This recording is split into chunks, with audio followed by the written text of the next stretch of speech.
All right, so we're going to do a math lesson here today. And wow, I don't know if you can see, but the sun is just shining really bright through the window, all of the sun now that I've decided to do this. But if I stand in front of it, I think we'll be okay. All right, so I'm going to stand right over here and block it out a little bit for you. All right, so I wanted to do our calendar. We are still in the month of March, even though it feels like we've missed a lot of days. We really have only missed one day in March, or 1 week, 1 day, 1 or 2 weeks, 2 weeks in March. All right. Boy, it's hard. I'm starting to not be able to keep up with my days either. All right, so let's start counting and figure out where we're at on the days. 1, 2, 3, 4, 5, 6, 7, 8, 9, 10, 11, 12, 13, 14, 15, 16, 17, 18, 19, 20, 21, 22, 23, 24, 25, 26, and 27. So let's go back and figure out if we have our pattern. We have, should have been red, red, red, black, black. Red, red, black, black. Red, red, black, black. Red, red, black, black. Red, red, black, black. Red, red, black, black. So this one would have been red, 25. Would have been red. 26 would have still been red, and then 27 would have turned over to black. So 2 reds, 2 blacks, 2 reds, 2 blacks, all the way through. All right, so Friday, March the 27th. If today is Friday, what was yesterday? That's right, it was Thursday. Very good. If today is Friday, what is tomorrow? Saturday. That is correct. Saturday. All right. So those are our calendar, and I need to pop these out really quick because I need them for our assignment.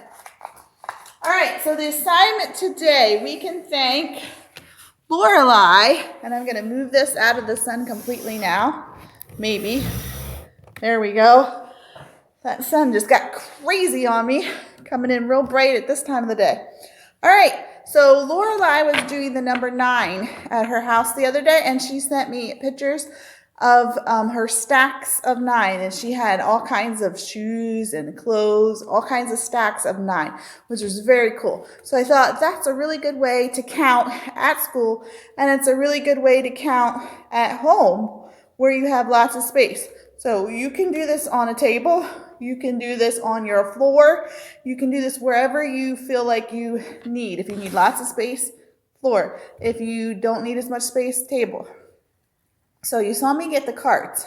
First thing I want you to do is sequencing. Sequencing numbers would be putting your numbers in order. So you would count 1, 2, 3, 4, 5, 6, 7, 8, 9, 10. So you would put your numbers 1 card down.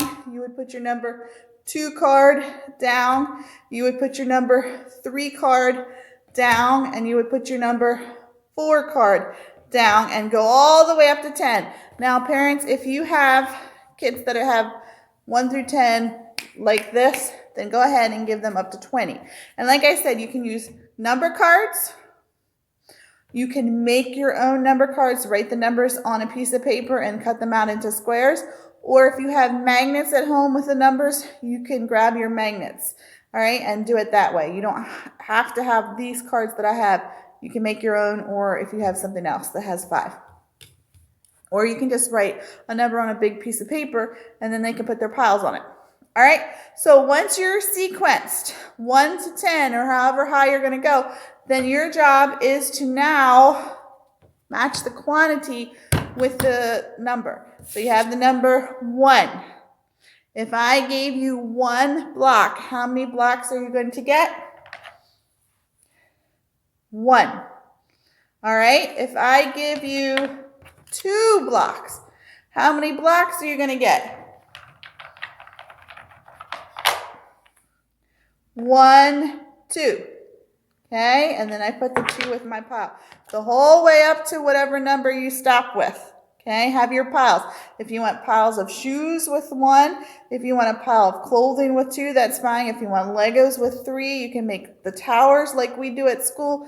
Whatever you feel like you would like to do, make it as fun as you want.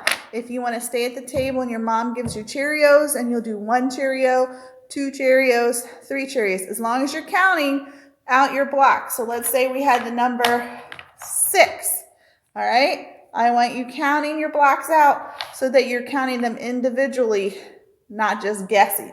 So counting them individually. 1, 2, 3, 4, 5, 6. All right. So you're counting them out all individually. All right. So that is what you can work on, sequencing, and then your numbers with their quantity. Then at the very end, if you want a challenge, here's your challenge. Sequence your numbers backwards.